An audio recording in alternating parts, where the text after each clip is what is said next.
सबसे पहले हम अपना ब्राउज़र ओपन करेंगे और गूगल पे सर्च करेंगे स्वावलंबन कार्ड।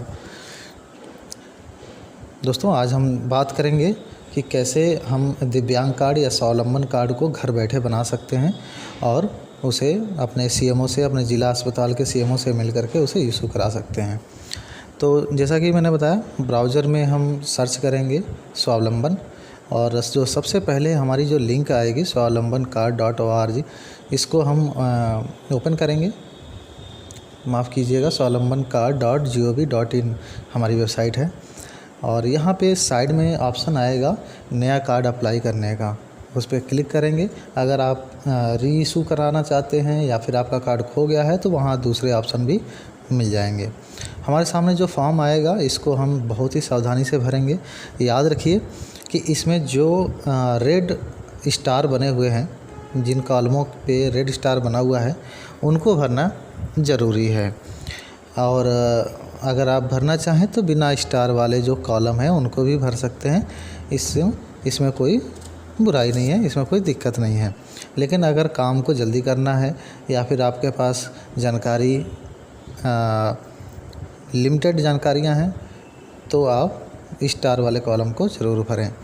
यहाँ पे हम फॉर्म में जैसा कि एप्लीकेंट का नाम भरना है, नाम भरेंगे।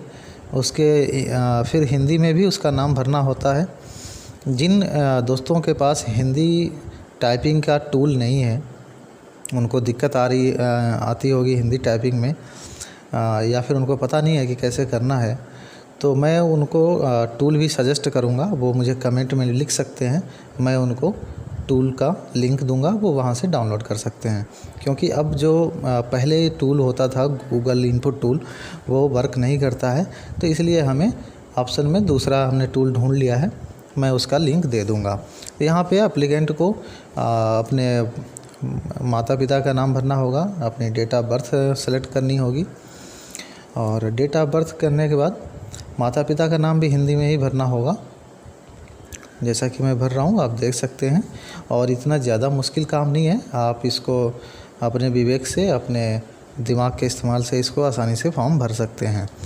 याद रखिए, जानकारी अपने आधार कार्ड के अनुसार ही रखें, क्योंकि जब आप अपने सीएमओ से, अपने ज़िला अस्पताल के सीएमओ से मिलेंगे तो वहाँ पे आपका आधार कार्ड ही आपका प्रूफ माना जाएगा। अगर आपके पास पहले से विकलांग सर्टिफिकेट है तब तो अच्छी बात है, नहीं है तब भी आप इस फॉर्म को फिलअप कर सकते हैं। और जब आप सीएमओ से मिलेंगे, सीएमओ आपके फॉर्म को, आपके कार्ड को इशू करेंगे, तो वो उसमें जो आपकी विकलांगता परसेंटेज है या फिर विकलांगता टाइप है, वो वहाँ पे वो खुद ही उसे सुधार कर देंगे। मैंने यहाँ पे जो मैं ये फॉर्म भर रहा हूँ, जिन महोदय का, वो पैरों से विकलांग है, तो इसलिए आप भी वही चीज़ ना भरें। अगर आपकी विकलांगता कुछ और है तो उसको वहाँ पे देखें, समझें कि आपकी किस टाइप की विकलांगता है, उसको सेलेक्ट करें। और परसेंटेज का जो मामला है, वो अगर आपके पास सर्टिफिकेट बना हुआ है पहले से, तो उसमें मेंशन होता है कि आप कितने परसेंट विकलांग हैं। और अगर आपके पास नहीं है सर्टिफिकेट तो आप वहाँ पे कुछ भी 50% भर दीजिए, चाहे 40% भर दीजिए, वो सीएमओ खुद ही उसमें सुधार करके वो आपको बता देंगे। यहाँ पे जैसा कि मैंने फॉर्म भर लिया है और जितने स्टार मार्क हैं सबको मैंने भरा। और अब यहाँ पे एक फ़ोटो लगाना होता है, मैंने फ़ोटो को पहले से ही स्कैन करके रख लिया था, तो फ़ोटो और सिग्नेचर दोनों ज़रूरी हैं। तो मैं यहाँ पे फ़ोटो और सिग्नेचर और बंदे का, जो ये महोदय हैं, इनका आधार कार्ड, ये तीनों चीज़ें मैंने ऑलरेडी स्कैन करके रखा हुआ है, तो मैं यहाँ पे अपलोड करूँगा। याद रखें, जो फाइल की साइज़ होगी वो 15 KB से 30 KB तक ही होगी, और JPG में या फिर PNG में भी काम करेगा, ऐसी कोई दिक्कत नहीं है। और यहाँ पे हम एड्रेस भरेंगे, एड्रेस अपने विवेक से भरें, अपना सही एड्रेस भरें। और हिंदी में जहाँ पे मांगे वहाँ हिंदी भरें, इंग्लिश जहाँ पे मांगे वहाँ पे इंग्लिश में भरें। सावधानीपूर्वक एड्रेस भी भरें, क्योंकि इसमें जो है आपके जो भी सीएमओ होंगे आपके ज़िले के, उनको आपका कार्ड इशू करने में कोई दिक्कत ना हो, क्योंकि अगर उन्होंने कैंसिल कर दिया तो फिर से आपको आवेदन करना पड़ेगा। तो फॉर्म को हम बहुत ही सावधानी से भर रहे हैं, और फॉर्म भरने के बाद 3 डॉक्यूमेंट को अपलोड करना ज़रूरी होता है। जैसा कि मैंने बताया, फ़ोटो, सिग्नेचर और आधार कार्ड। आधार कार्ड को भी स्कैन करके रखें और उसकी साइज़ 100 KB से नीचे रखें, 10 KB से ज़्यादा रखें। मैं यहाँ पे फॉर्म को भर रहा हूँ।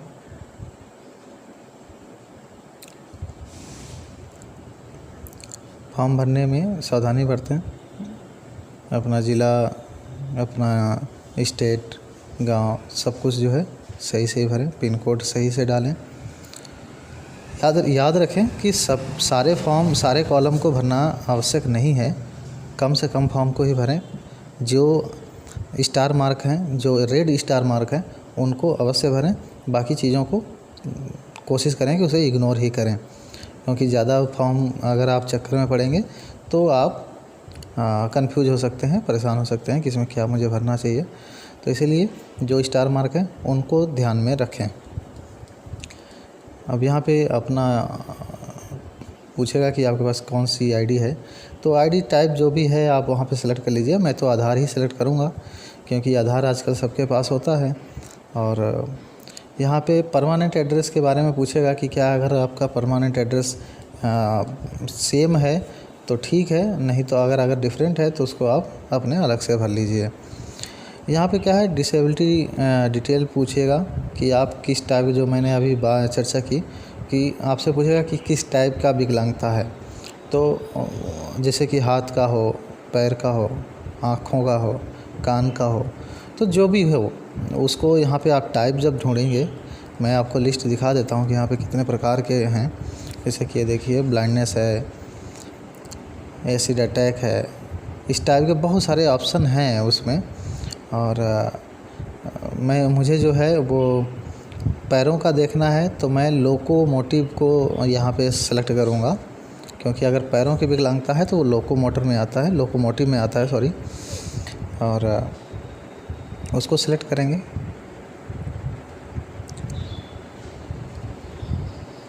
सेलेक्ट कर लेता हूँ।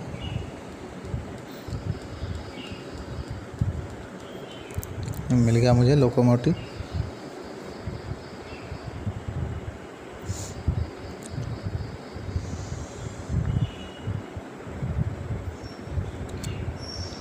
यहाँ पे थोड़ी सावधानी रखनी पड़ती है, क्योंकि अगर आपने टाइप चेंज कर दिया तो डॉक्टर इसको इशू करने में दिक्कत होगी, डॉक्टर इसको रिजेक्ट कर सकता है। यहाँ पे आपको बताना होगा कि आपकी डिसेबिलिटी कब से है। अगर बाय बर्थ है, मतलब जन्मजात है, बचपन से है, तो यहाँ पे आप बाय बर्थ कर दीजिए। अगर अभी कुछ ही दिनों से विकलांगता हुई है तो डिसेबिलिटी सिंस पे टिक करेंगे और उसका समय बताना होगा कि कब से है। यहाँ पे जब आप लोकोमोटिव करेंगे तो यहाँ पे सारे ऑप्शन आ जाएंगे कि आप जो है माफ़ कीजिएगा, यहाँ पे किस टाइप का है और एरिया क्या है, उस विकलांगता का जो एरिया है वो कितना है, कहाँ तक है, या किस पार्ट में है। तो इसके लिए यहाँ पे सेलेक्ट करवाएगा। तो फुट है, पैरों का है, तो मैं यहाँ पे फुट पे सेलेक्ट करूँगा। और अब मैं कुछ नहीं भरूँगा यहाँ पे, क्योंकि जो है कि स्टार मार्क वाले कोई ऑप्शन नहीं है। तो मैं यहाँ पे कुछ भी सेलेक्ट नहीं करूँगा और सीधे इसको नेक्स्ट कर दूँगा। उसके बाद नेक्स्ट करूँगा। फिर एम्प्लॉयमेंट टाइप पूछेगा कि आप अगर कहीं गवर्नमेंट एम्प्लॉय हैं तो ठीक है, नहीं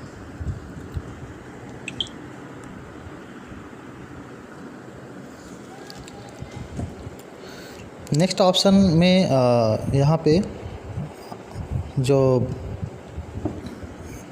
स्टार मार्क हों उनको आप सेलेक्ट करिए, नहीं तो आप इनको रहने दीजिए। कोशिश करें कि कम से कम जानकारी यहाँ पे डालें, क्योंकि अगर आप ज़्यादा से ज़्यादा करेंगे तो खुद उलझ जाएंगे। फॉर्म को पूरा भरें, कैप्चा वगैरह डाल करके टिक करिए और इसको प्रोसीड कर दीजिए।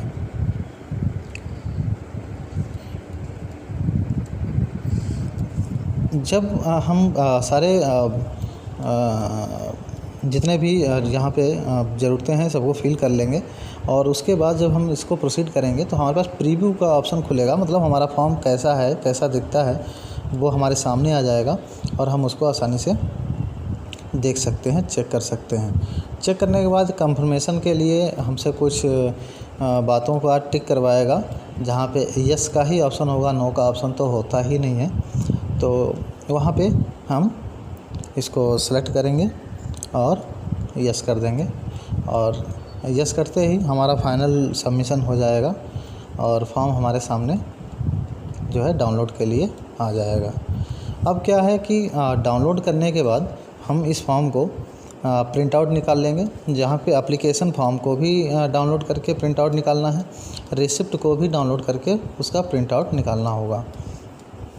दोस्तों, प्रिंट आउट ले करके हमें अपने ज़िले के सीएमओ से मिलना होगा, क्योंकि वही हमें बताएंगे कि आप इसके पात्र हैं या नहीं हैं, आपकी विकलांगता है या नहीं, और कि है तो कितनी उसकी परसेंटेज क्या है, ये हमें सीएमओ ही हमें बताएंगे। तो अगर वीडियो आपको अच्छा लगे तो इसको लाइक कर लीजिएगा। कोई सवाल बनते हैं तो उसको आप हमसे पूछ सकते हैं। नमस्कार।